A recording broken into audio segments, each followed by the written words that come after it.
Two nations, sharing no common border, no direct colonial past, and yet Iran and Israel now find themselves locked in open warfare. For decades, the world has observed how these two formidable adversaries engaged in a protracted, clandestine struggle.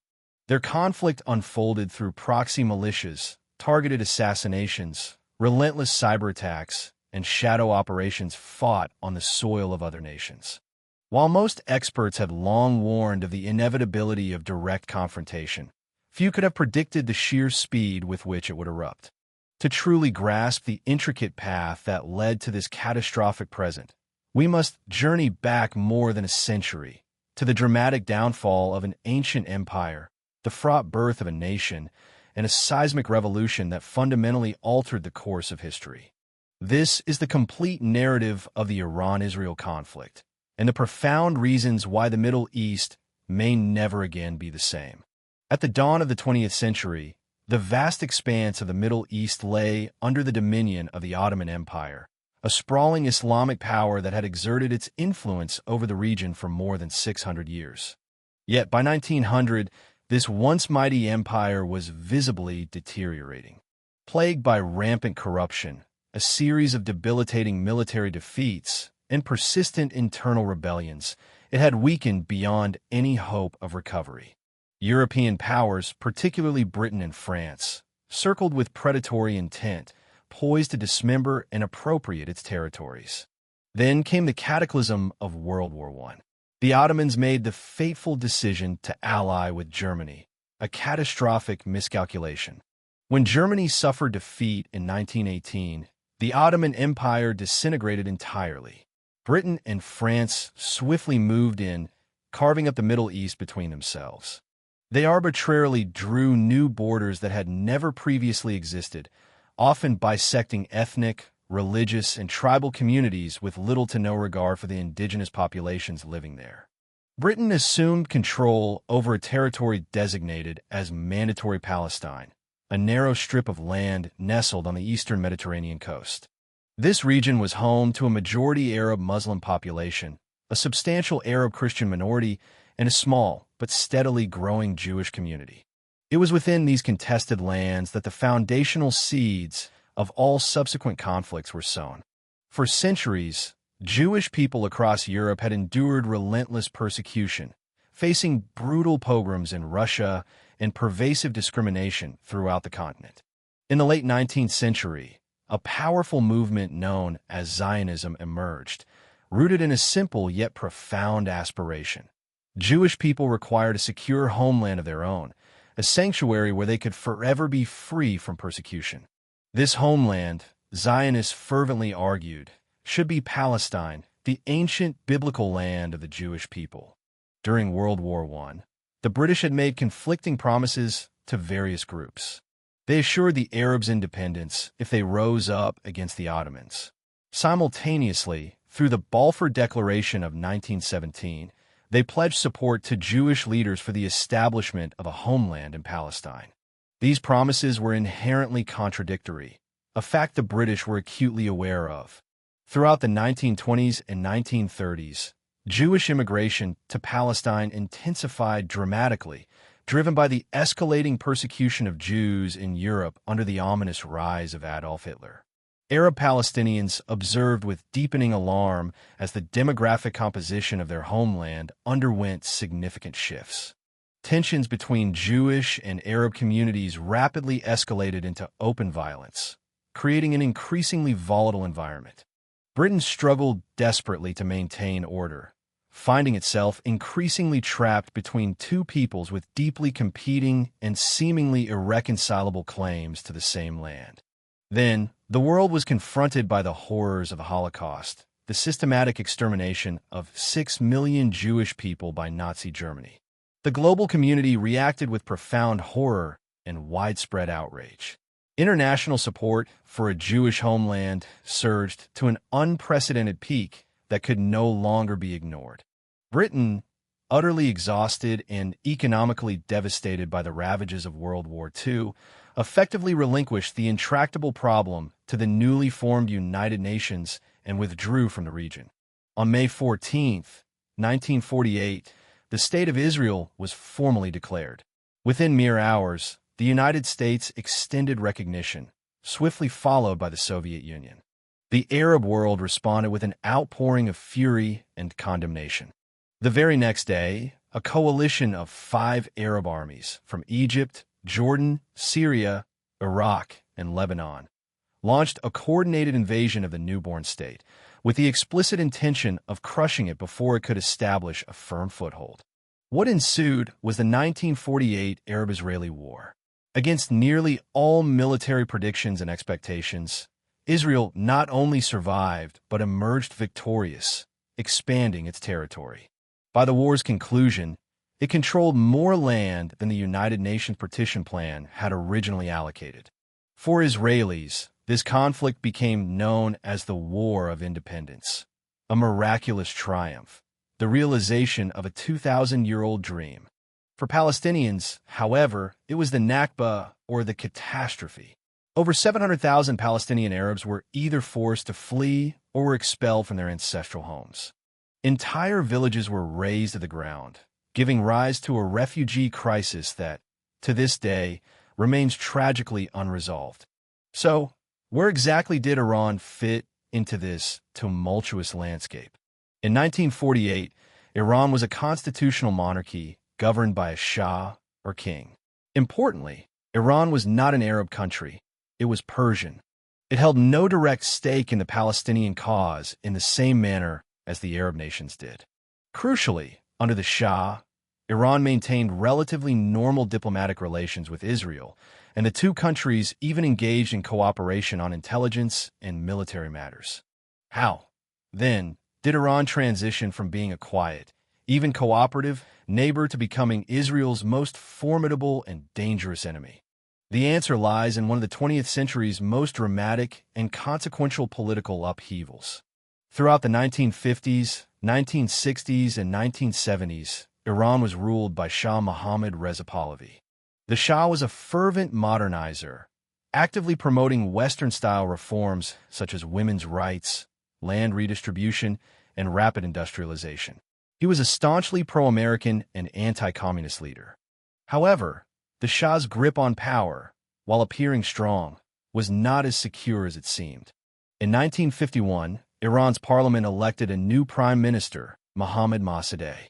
A hugely popular democratic nationalist, Mossadegh was driven by one defining mission: to reclaim control of Iran's vital oil industry from the British, who had for decades been extracting vast profits. Mossadegh nationalized the Iranian oil industry, a move that enraged Britain and alarmed America. In August 1953, the Shah, sensing the political tide had definitively turned against him, fled Iran entirely, first seeking refuge in Iraq, then in Rome. What transpired next would irrevocably alter the geopolitical trajectory of the entire Middle East. The CIA and British intelligence orchestrated a covert operation codenamed Operation Ajax. They covertly funded street gangs to sow chaos in Tehran, bribed Iranian military officers, and meticulously orchestrated protests against Mossadegh. Within days, his democratically elected government collapsed. Mossadegh himself was arrested and spent the remainder of his life under house arrest. The Shah was subsequently flown back to Iran and reinstated to power, now more reliant on American support than ever before. For America and Britain, this was lauded as a strategic victory. Iranian oil interests were secured, and a pro-Western government was firmly back in control. For Iranians, however, it was an entirely different narrative. Their democratically chosen leader had been overthrown by foreign powers explicitly to protect foreign oil interests. The humiliation was absolute, and it was a grievance that would never be forgotten.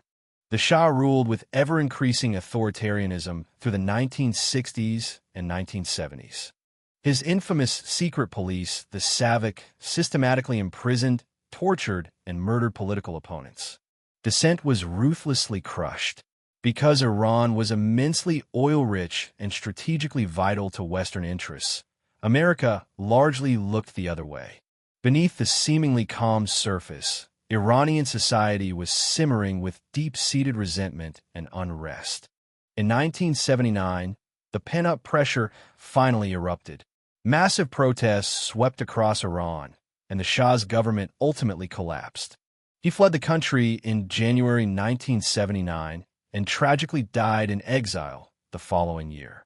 Into this volatile power vacuum stepped Ayatollah Ruhollah Khomeini, a radical Shia Islamic cleric who had spent years in exile preaching a revolutionary ideology. This ideology fused strict Islamic law with fierce, uncompromising opposition to American and broader Western influence in the Muslim world. Khomeini returned to Iran to a triumphant reception from millions of jubilant followers. The Islamic Republic of Iran was declared a theocracy, a government structured and ruled by religious law and religious leaders. Almost overnight, the entire character of Iran was transformed. The Shah's secular, Western-oriented government was replaced by a revolutionary Islamic government that vehemently denounced America as the Great Satan. It viewed Israel as its illegitimate ally, a foreign implant in the heart of the Muslim world. Israel's embassy in Tehran was symbolically handed over to the Palestine Liberation Organization, PLO. Iran rapidly transitioned from being one of Israel's quiet, albeit pragmatic, partners to its most vociferous and dangerous enemy. This dramatic shift stemmed entirely from the radical ideological transformation of Iran's new government. Then, an event occurred that permanently poisoned the relationship between Iran and the West. In November 1979, Iranian students stormed the American embassy in Tehran, taking 52 American diplomats hostage.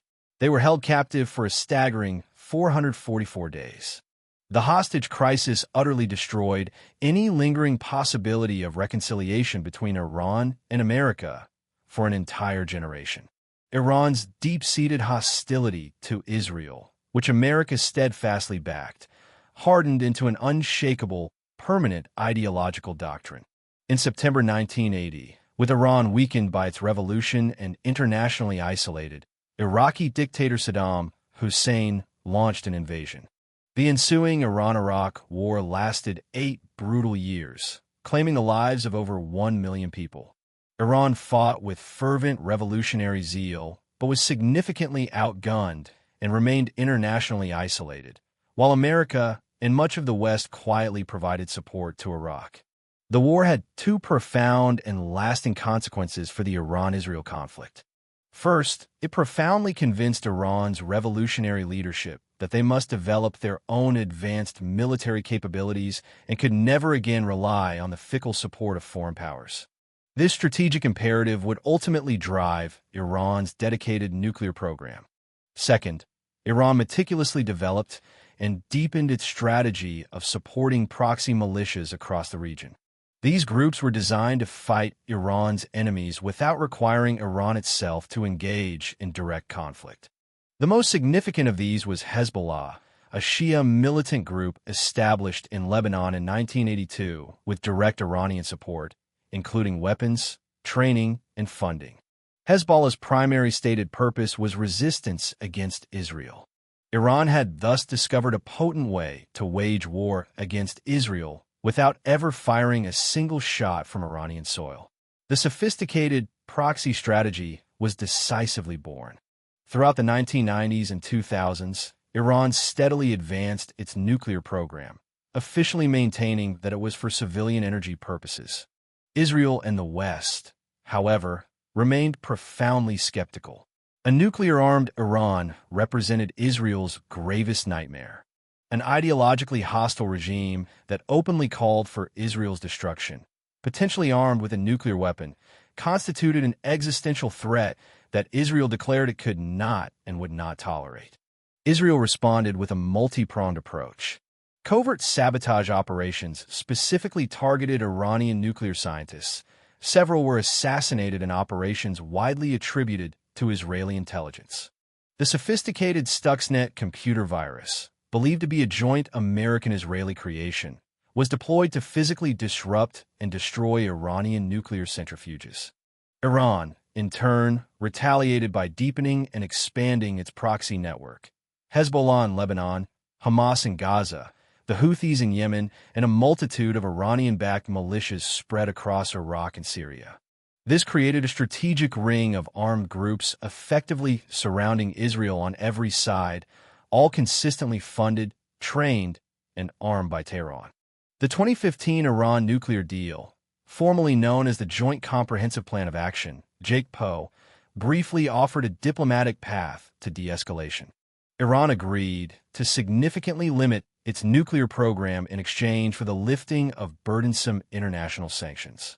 Israel furiously opposed the deal, vehemently arguing that it did not go nearly far enough. In 2018, then U.S. President Donald Trump ultimately withdrew from the agreement. His stated reasons were multifaceted. Trump argued that the deal's sunset clauses meant crucial nuclear restrictions would simply expire after 10 to 15 years. He also contended that the agreement failed to adequately address Iran's ballistic missile program and lacked sufficiently robust inspection mechanisms. The White House, coupled with Benjamin Netanyahu's presentation of Israeli intelligence, directly influenced Trump's decision to unilaterally withdraw. What rendered this decision genuinely controversial was this. International monitors had repeatedly certified that Iran was in full and verifiable compliance with the terms of the deal. Every other signatory, including Britain, France, Germany, China, and Russia, had urged Trump to remain in the agreement and build upon its framework. He withdrew anyway, and the consequences proved severe. Iran, stripped of the vital sanctions relief the deal had promised, gradually abandoned its own commitments and significantly accelerated its nuclear program. The world, arguably, was left in a far more precarious position than it had been before the deal was ever conceived. Throughout the 2000s, 2010s, and into the early 2020s, Iran and Israel engaged in what analysts termed a shadow war. This was a continuous, low-level conflict conducted primarily through targeted assassinations, sophisticated cyber attacks, precision airstrikes, and proxy forces. Israel conducted hundreds of airstrikes in Syria, specifically targeting Iranian weapons shipments destined for Hezbollah. Iran consistently retaliated through its network of proxies. Then, in September 2024, Israel executed one of the most audacious and elaborate intelligence operations in modern history. For years, Israeli intelligence had meticulously created a shell corporation in Hungary, ostensibly to manufacture pagers for Hezbollah. Secretly, however, they laced the batteries of these devices with explosives. On September 17th, thousands of these pagers exploded simultaneously across Lebanon and Syria, killing 42 people and injuring over 4,000. The following day, a second wave of walkie-talkies detonated. This coordinated attack incapacitated 1,500 Hezbollah fighters and was described as the group's most significant security breach since the conflict began. Days later, Israel delivered its most devastating blow yet. For months, Israeli intelligence had been relentlessly tracking Hassan Nasrallah, the leader of Hezbollah for over 3 decades and one of the most powerful militant figures in the Middle East.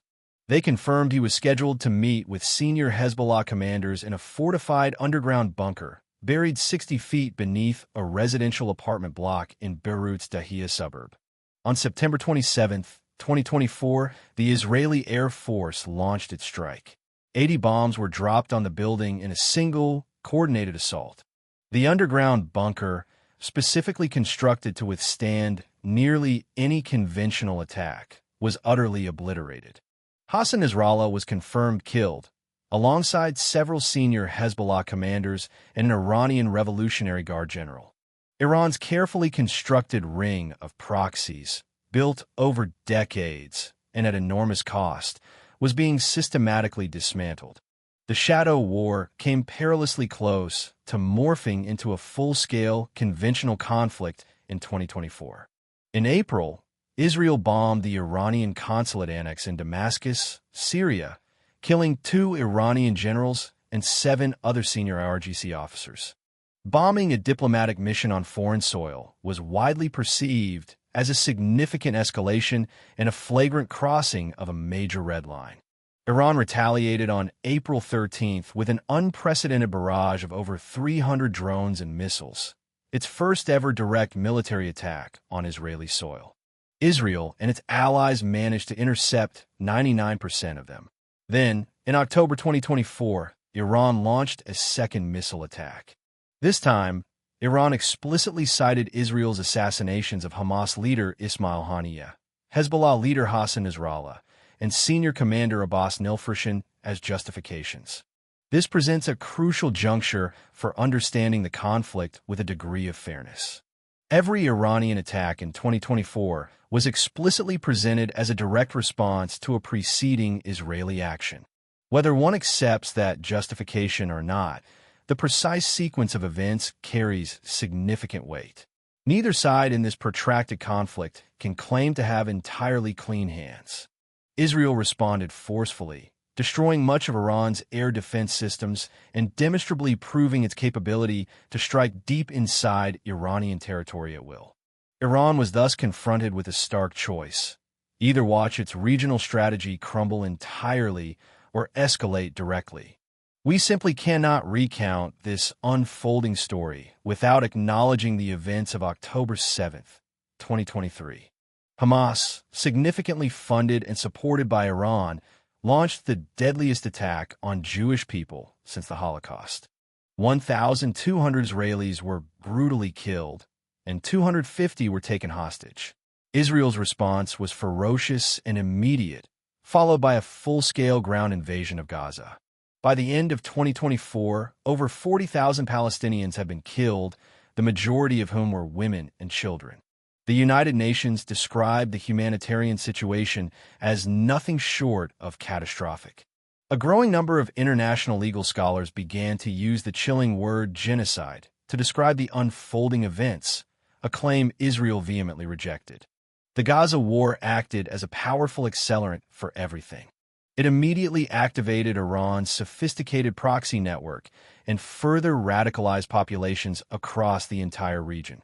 It provided Israel's government with the political mandate to pursue its enemies, including Iran itself, with an aggression unmatched at any point in its history.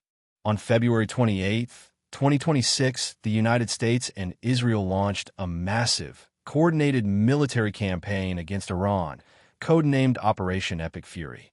U.S.B-2 stealth bombers struck Iran's ballistic missile facilities, while Israeli jets simultaneously hit targets across all 31 of Iran's provinces. Key sites within Tehran were targeted, including the state broadcaster and the historic Golston Palace, a UNESCO World Heritage Site. Supreme Leader Ayatollah Ali Khamenei was tragically killed, along with multiple senior commanders and officials. The civilian cost of these strikes has been profoundly severe. A joint U.S.-Israeli airstrike reportedly hit a girls' school in southern Iran, resulting in the deaths of at least 165 children. Iran retaliated immediately and decisively. Coordinated drone and missile attacks were launched across the Middle East, striking targets in the UAE, Bahrain, Kuwait, Qatar, Oman, Saudi Arabia, and Jordan. In a defiant move, Iran's Revolutionary Guard declared the Strait of Hormuz closed, one of the world's most critically important oil shipping lanes. Secretary of State Marco Rubio has ominously warned that the hardest hits on Iran are yet to come. What happens next remains shrouded in uncertainty. Nobody truly knows the outcome. Will Iran's government manage to survive this unprecedented assault? Will the Iranian people finally rise up in defiance or support? Will the Strait of Hormuz remain closed indefinitely, plunging global energy markets into a severe crisis? Will this localized conflict irrevocably spiral into a wider, devastating regional war? What we can definitively state is this: everything unfolding in this very moment has deep roots that stretch back over a century. It goes back to a crumbling empire, to promises carelessly made and brutally broken by colonial powers, and to a transformative revolution. It is the result of decades of intricate proxy warfare, targeted assassinations, and a dangerous nuclear standoff that has brought the entire world to the precipice. So, That brings us to the conclusion of this narrative. The bombs continue to fall, the fires rage on, and the final chapter of this conflict remains unwritten. But now, you possess the knowledge of how it all tragically began. If this video has helped illuminate one of the world's most complex and volatile conflicts, please consider hitting the subscribe button. Providing clarity on such critical global events is precisely what this channel is dedicated to. We post new videos every week, and we'll see you next time.